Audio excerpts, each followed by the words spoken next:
I'm very excited to share with you 3 secrets of millionaires, real millionaires. Now, here's my promise to you. I have studied thousands of millionaires for over 20 years now. It's been a hobby of mine and a professional pursuit. And so I am going to myth bust, no BS. I'm going to give you the actual wealth habits and mindsets of real millionaires. And I'm focusing on self-made millionaires, which has been the thrust of a lot of my interest and research, primarily because I didn't grow up wealthy and I wanted to study how people go from being broke to being multimillionaires. This has been a personal passion of mine growing up lower income from a hardworking family, wondering, why are we not getting ahead when other people seem to be doing so well around money? I can't even imagine what it's like for young people right now to be growing up in an environment where on social media, you see all these people who are flexing all this wealth.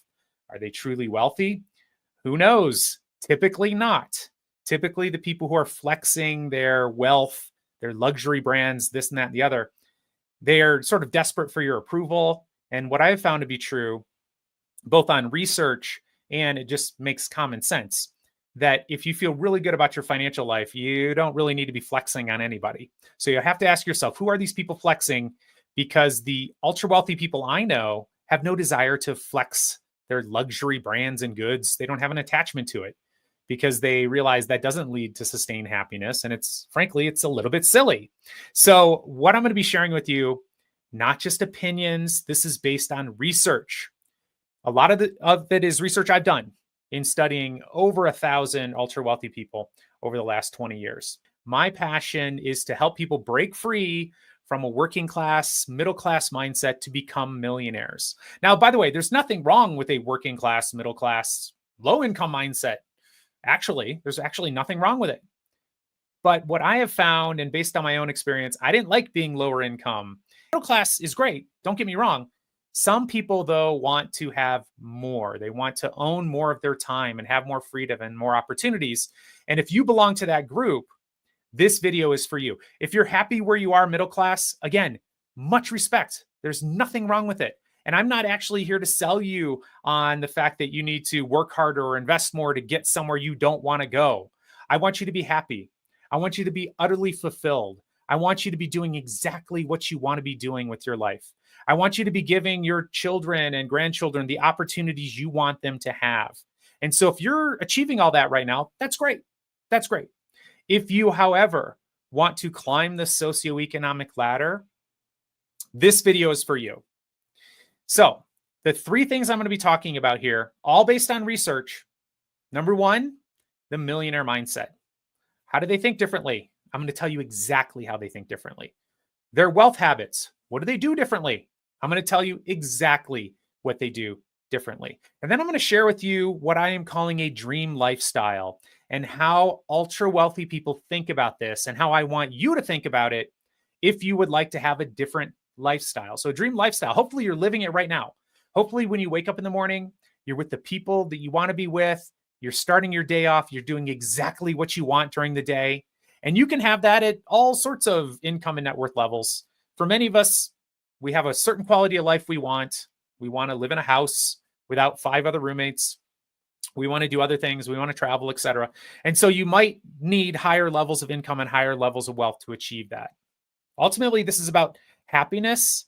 This is about self-fulfillment. This is about doing what you want to do in the world, doing what you want to do with your time. That's really what I think wealth is all about. So this video, who is it for? It's for people who want to transform their financial lives. So people have a strong desire to get somewhere else than where they are right now when it comes to their relationship with money. This video is for people who have the courage to stare their thinking in the face, courage to look at their habits and get honest with themselves about which habits are putting you along a path to financial freedom and which ones are interrupting you and keeping you back and holding you back. Habits and mindsets. How do wealthy people think? We want to think like they think, and we want to do what they do if we want to join them in becoming wealthy.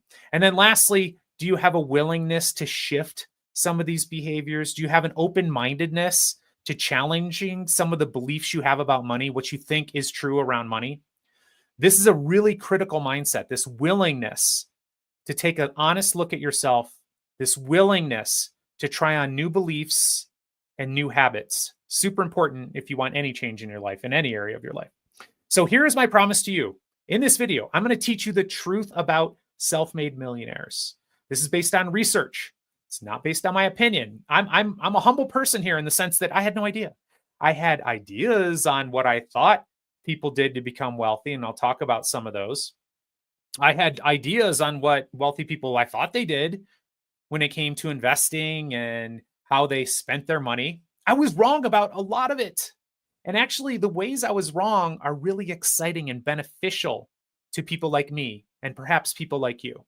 So no BS, I'm going to give it to you straight here. You're going to learn in this video 3 secrets of real millionaires, their wealthy habits, their millionaire mindsets, and their dream lifestyles. Let's get into it.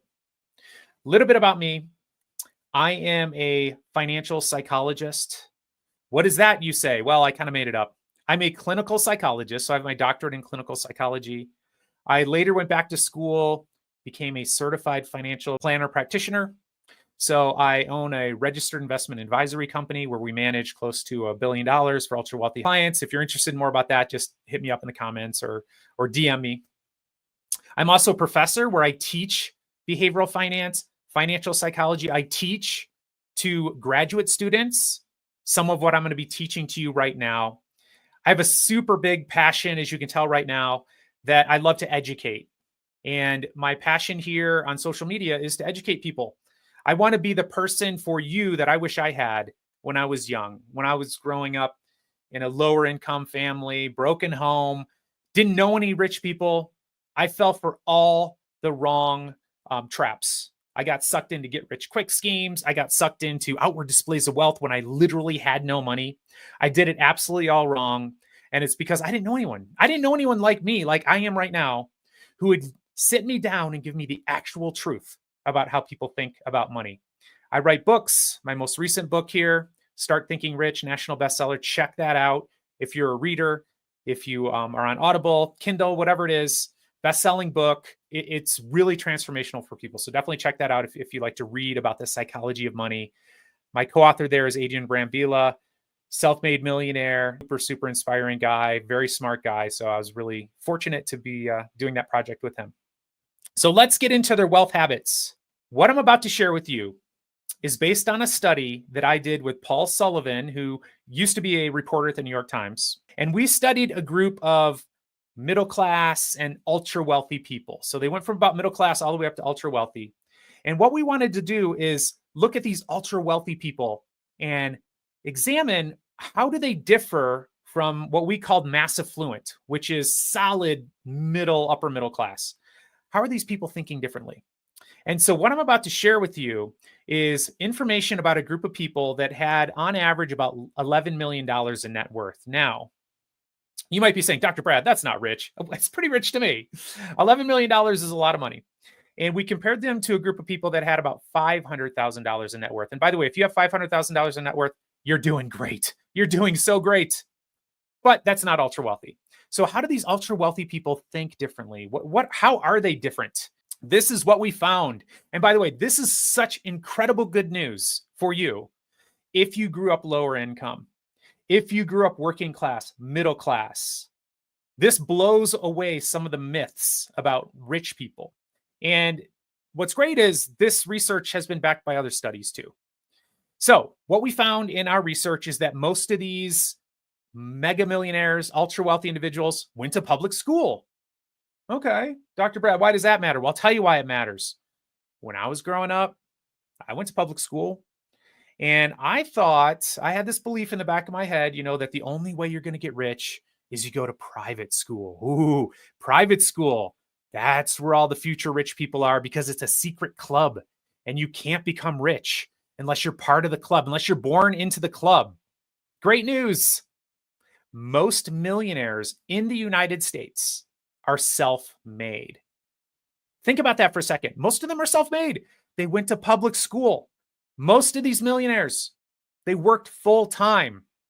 Most of these millionaires, first generation wealthy. Wrap your head around that.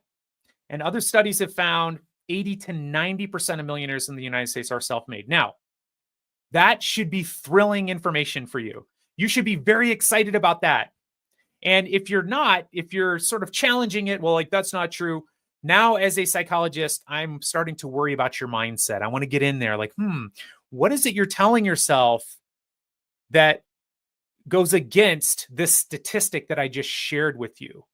An open-minded person, a person who's on the track to wealth and becoming successful would listen to me based on the study, based on other research, say, wow, that's so interesting. What does that mean?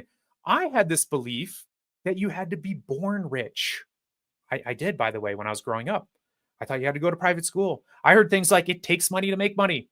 I thought you were a trust fund kid if you were rich. Isn't it great news that no, most wealthy people aren't born into it? And by the way, if you were born into wealth, great. There's nothing wrong with that. As a matter of fact, that's exactly the kind of life I want to have for my kids and my grandkids and my great-grandkids. So this is generational wealth I am building for my family. And if you were born into it, great. That's fabulous. Of course, it's so much better than being poor. Chapter 1 of my book, Start Thinking Rich, is being poor sucks. I'm not a fan of it. So incredible news here based on this study. Most ultra wealthy millionaires in our study went to public school, full-time workers, they're hustlers, they're working hard, first generation wealthy people. Now, this blew me away. And if you're on social media, you're seeing all these outward displays of wealth all the time. What it makes you feel like is that, number one, you're missing out. And so if you didn't grow up wealthy, you're very, very vulnerable to overspending, seeing all this stuff because you want to fit in. You want to feel like that's what rich people do. That's not what rich people do. Now, this is crazy. So this is a table based on our study. And we asked people in these two groups. So there's the mass affluent group. They had a net worth of about $500,000. And we're looking at this ultra wealthy group. They had a net worth of about $11 million. So woo, big difference. We asked them, how much money did you spend on your last car, house, vacation, and watch? I threw watch in there because when I got out of school, one of the things I blew my money on was a luxury watch, like a $2,000 watch, which is fine, I guess. But I had a net worth of a negative $100,000. That's insane. I thought that's what rich people did. I had a friend tell me that's what rich people did. Well, now that you're a doctor, there's this whole world of watches and people can tell. And, they can tell based on your watch and you can fit right into the group. I thought that's what rich people did. Now, this is what's crazy. So these people in the ultra wealthy group had about 18 times more net worth than the middle class mass affluent group. 18 times more money, but they only spent twice as much on things like their house, their vacation, their watch, and their car. Now, don't worry about these numbers here. When people see this, they're like, oh yeah, these $11 million net worth people, they only spent $500,000 on a house. Well, some of these people are older and they might have bought it 30 years ago. So don't worry about the actual prices here. This is what you need to wrap your head around. These ultra wealthy people, 18 times more money, they're only spending twice as much on stuff. 18 times more, but they're not big spenders. They're only spending twice as much. What does this tell you about the mindset of wealth? What does that tell you? Well, it goes against everything you're seeing on Instagram. And just understand this. People are lying to you on social media. They're lying. They're flexing. They're trying to sell get-rich-quick courses. Why do they feel the need to brag to you about how much they have? That's not a wealthy person. That's not how they're thinking. That's usually somebody who, if they do have money, they're about to lose it all.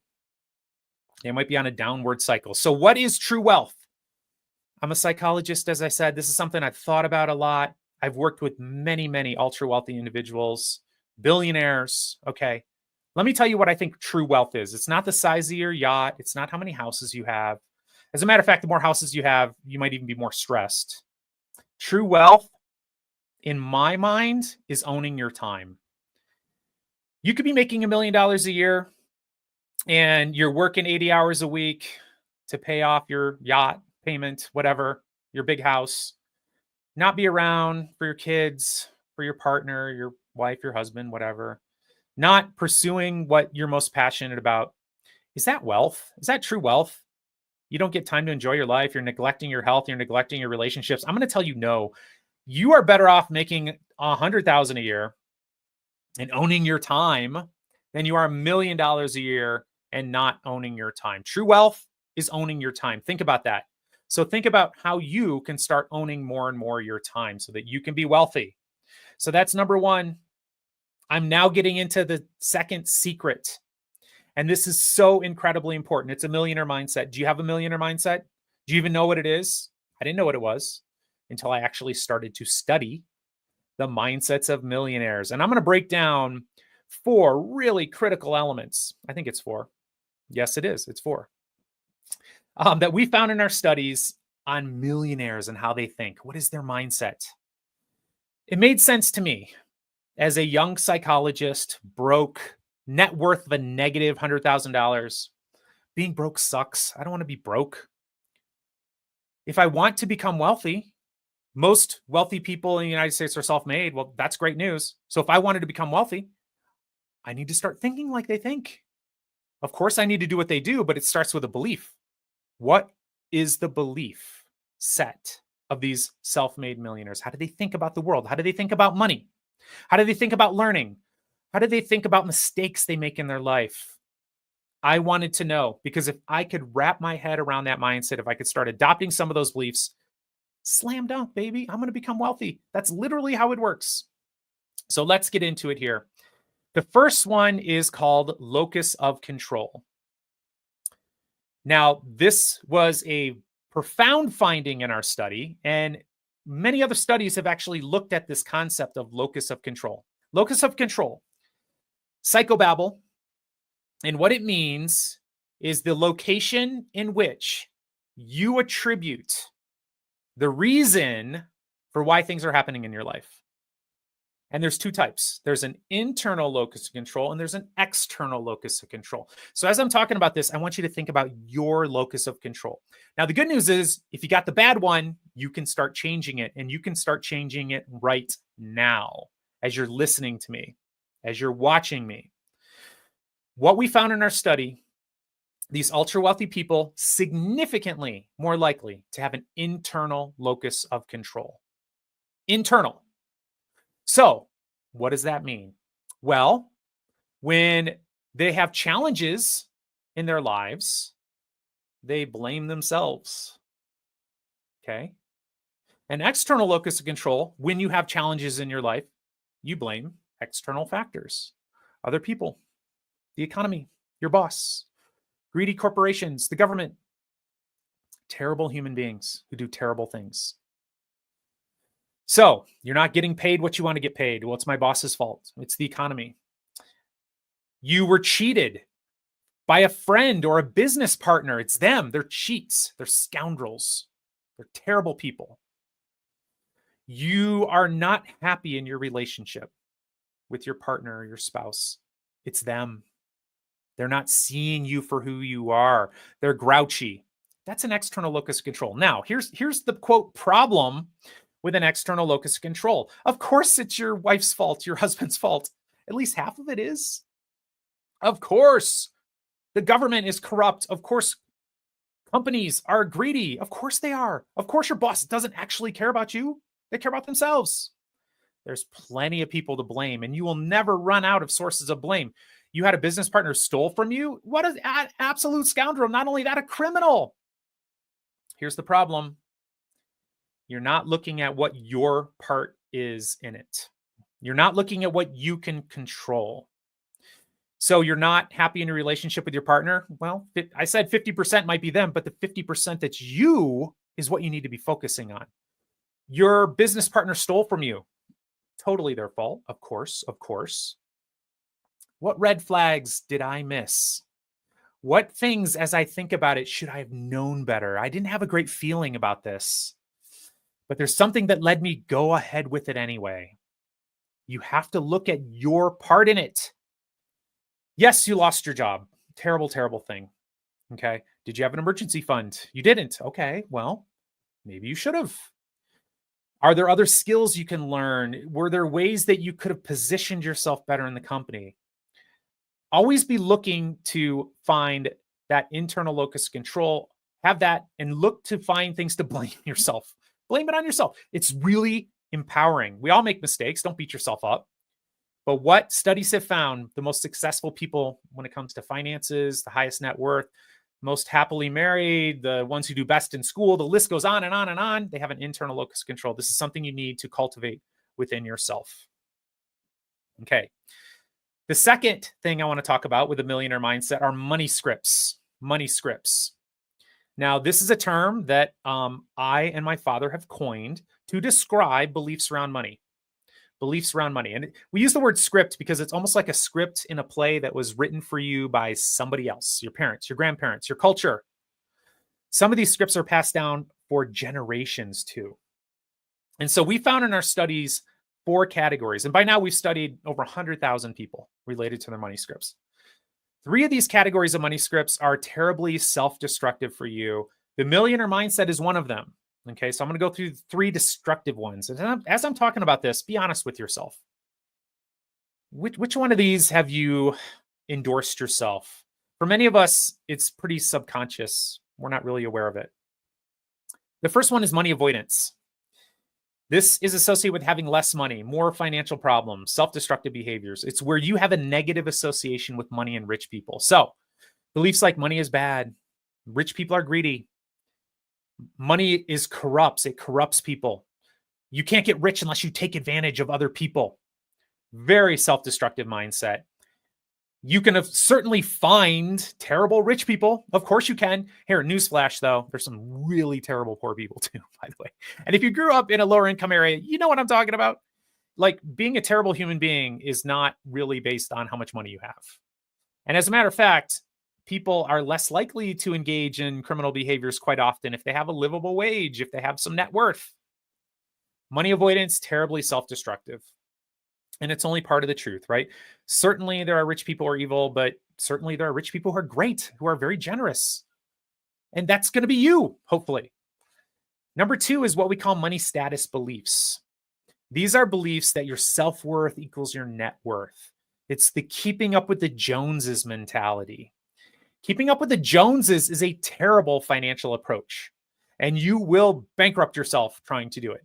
Meanwhile, not even realizing that the Joneses are flexing. They're trying to impress you. They're trying to get the most expensive car on the block. You know, they're trying to get the addition on the house. Meanwhile, they're drowning in debt. You don't want to be like the Joneses. These people, money status, you won't buy it unless it's new. And this is crazy. If someone asked you how much money you had with this money status belief, you tell them you have more than you do. You're flexing on social media. These are the flexers, okay? Bad for your financial health, terrible financial outcomes, lower income, lower net worth. So the irony here, people flexing all the rich stuff in life on the internet, they're the brokest. They're actually not the richest. Now, we have celebrity examples, people doing this. You don't know where they are on the path of losing all that money. The third category of money scripts, self-destructive, is what we call money worship or money focus. We've called it a couple different things in our studies. This is where you put money and stuff on a pedestal. I think it's like the average American consumer. It's like, ooh, you know, when I get the new iPhone, then I'll be happy. Oh, yes, yes. It gives me meaning in life. When I get this, when I get that, when I get the new Rode microphone, doesn't this sound great? Then I'll be happy. Then people will appreciate me and value me. It's where you're putting money on a pedestal. You're putting stuff on a pedestal. It's going to solve all your problems. It's going to make you happier. No, no, no. It's associated with terrible financial outcomes because now you're broke. You got credit card debt. There's no amount of stuff you can buy that's going to fill the emotional hole inside of you and make you happy. It's not what brings happiness. As I mentioned, owning your time can bring you happiness. You can spend it with the people you love. So those are 3 terrible self-destructive money scripts. In our studies, the ultra wealthy don't have them, significantly less so than the middle class and low income. But here's the one money script significantly more likely to be held by millionaires, ultra wealthy people, and people who are along the path to becoming that. It's called money vigilance. Money vigilance. Beliefs like it's important to save for a rainy day. Think about this now. Think about this psychology. I'd be a nervous wreck if I didn't have money saved for an emergency. A nervous wreck. Ooh, anxious about not having enough money. If someone asked me how much I made, I'd probably tell them I make less than they do. Have you heard the saying that wealth whispers? Well, our studies have confirmed this. And again, this is now studies on 100,000 people, that the wealthiest people among us, remember, they're self-made. What is the mindset that gets them there? They're not huge spenders. They're savers. They're investors. They're thinking about the future. They're downplaying how much they have. They're not blowing all their money on a bunch of stuff. The people doing that aren't going to end up with net worth. Think about it. It's logical. It makes logical sense. I don't know why this is so shocking to people. I don't know why this is so controversial to people. And it's because we get sucked into the keeping up with the Joneses, the flexing culture, and social media has made it so much more challenging. So what do we know based on money scripts with the ultra wealthy? They take responsibility. They have an internal locus of control. They take responsibility for the outcomes they're getting in their life. And they have these beliefs that it's important for me to save and invest for the future. Otherwise, I'm going to be broke. Here's another thing we found in our study. The ultra wealthy have less loss aversion. So loss aversion is a psychological concept where losing things hurts twice as much as the joy we would feel in gaining things. This is a natural human cognitive bias, and it makes sense. With regard to our survival, losing things is much scarier than the potential benefit of getting something extra. So we're very, very averse to it. But wealthy people have less of it. So how does this play out in their lives? Well, I'll tell you how it plays out. They're less likely to hold on to a losing strategy, a losing relationship, a losing business. They have an internal locus of control. Things aren't going well with this particular business.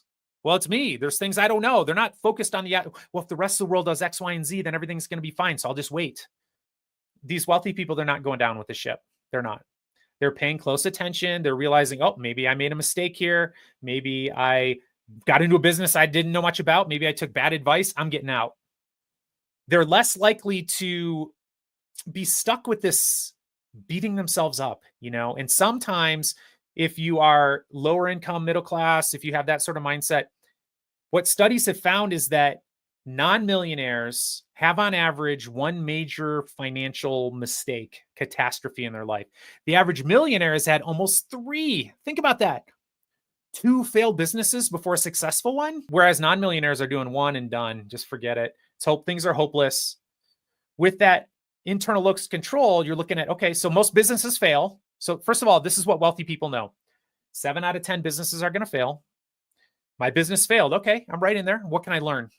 I didn't leverage myself. I didn't get into a bunch of debt because I know most businesses are going to fail, and I'm going to learn along the way. So they have less loss aversion. When they've made a mistake, they're more willing to admit it and move on. Okay, then lastly, with regard to mindset, millionaires have an abundance mindset. They really do. They may have some frugality. Most of them do. I'm going to save for the future, right? But I'm building a future. I'm building a future that's positive, that's exciting. I'm going to invest because I have an abundance mindset about what's going to happen to my money. A scarcity mindset would make you never want to invest because the market's scary. Wealthy people invest, people. That's what they do. They invest to grow their wealth, to protect their wealth, to diversify their wealth. You have to have an abundance mindset. And you really have to be careful about what you're looking for because you're going to find it. And so if you think that the market's too scary and you finally start investing, I've seen this happen over and over and over. People won't invest in a prudent way. They won't be diversified. They'll try to put their money in and try to take $1,000 and turn it into $10,000 in a year. That's not what rich people do. And so I've seen this over and over and over. People with a poor mindset, people who don't know any better, people who grew up lower income, think that investing is a get rich quick strategy. They think it's like Las Vegas. So they don't want to do it, right? They're prudent. I don't want to put my money in there. And then when they finally do it, they approach it with that mindset instead of really understanding that creating abundance is a slower step-by-step process. There is no get rich quick. That is a poor mindset. Okay. And then lastly, ultra wealthy people compared to lower income people are more open-minded. Wow. That is profound. I want you to be open-minded. So if I've said anything so far in this video that makes you go, what? That's ridiculous. I just want you to make a note of that. That's very curious. What is this belief you have in your head that you're challenging this instead of approaching it with an open-minded perspective? Like if you told me I just told you 8 to 9 out of 10 millionaires are self-made. If you told me, no, they're not, Dr. Brad, I'd be like, what? What do you mean? They're not? Well, tell me more. Show me the study. I'm not tied to this. I'm not tied to anything I'm telling you. I'm willing to change my mind around all of it. I am a student. I'm curious. I want you to be a student. I want you to be curious. So whatever it is you feel like you absolutely know to be true about money, about rich people, about investing, just be open to changing that and shifting that, especially if you're not exactly where you want to be right now. All right, now let's get on to the third secret. And this has to do with a dream lifestyle. This is what I'm calling it. And I want you to be thinking about, and this is so important that you have a dream lifestyle. And I'll share the science with you around it. It's profound, okay? But I'm going to ask you right now, what is happiness to you? What does it really mean? Many of us are wanting to invest. Many of us are wanting to become wealthier because we want to be happier, essentially. So what does happiness mean to you? What is it? You have to have an exciting vision. And this vision has to be related to your values and goals. So what really matters most to you? You need to create an exciting vision of why you're going to be saving and investing, why you're going to be frugal like these self-made millionaires, why you're not going to spend as much as everyone else around you, because you're investing for your future. You're investing for your goals. Why are you going to do it? You have to have a really clear and compelling vision. And by the way, this is really, really exciting. What are your values? Where are you? What do you want to do? I did a study where we got people to create vision boards. Here's your call to action. Create a vision board. Why do you want to be rich? Why do you want to be wealthy? Why do you want to have lower financial stress? What's that going to give you? Take some time to create an exciting vision of why you're saving and investing. You're asking yourself to do things that aren't normal. You're asking yourself to delay gratification. Who does that? That's not part of your human psychology. We are wired to consume, focus on the moment. You're asking your subconscious to delay gratification. You need to have a clear and exciting vision. The clearer it can be, the more emotionally attached you can be, the more excited you could be about it, the better off you'll be. We did this. We had people create a vision board, spend about an hour doing it and study. 73% increase in the amount of money they were saving and investing to reach those goals. 73%. Think about that. That's how powerful it is. If you allow yourself to sit back and dream and visualize why you're doing this and make it really related to what's deep in your heart. You know, for me on a personal level, I want to have more time. I want to have more time to spend it with my wife. I want to have it more time to spend with my sons. And so this is how I've approached my money for the last 20 years. I can coach their baseball. I can hang out. I'm picking them up from school right after I'm done with this. I get to do that. When I was growing up, you know, my parents split, so I didn't really have my dad around for that. And even when I did see him, he was working all the time. He had no choice. And I saw that as a kid. I want to have a choice. I want to be able to spend the time doing what I want to do with the people I love. Okay, so think about it. What are your values? What's the point? What's the point of saving and investing? When you think about your ideal financial future, who's with you? What are you doing? What do you see when you look around? How does it feel? Spend some time to create that exciting vision. So, whether you're just starting out, you're in your 20s, you're younger, you're in your 30s, whether you're transitioning, so maybe you went through some hardship, job loss, divorce, you're trying to reset yourself, whether you're older, my age, older, trying to make up for lost time, I'm going to tell you right now, you can make a profound difference in your financial life right now. It's not too late. You're not too old. This is for you. You can do it. If you like this kind of content, hit the like button, subscribe, turn on notifications. I'm pumping this stuff out as much as I can. I want to help as many people as I can.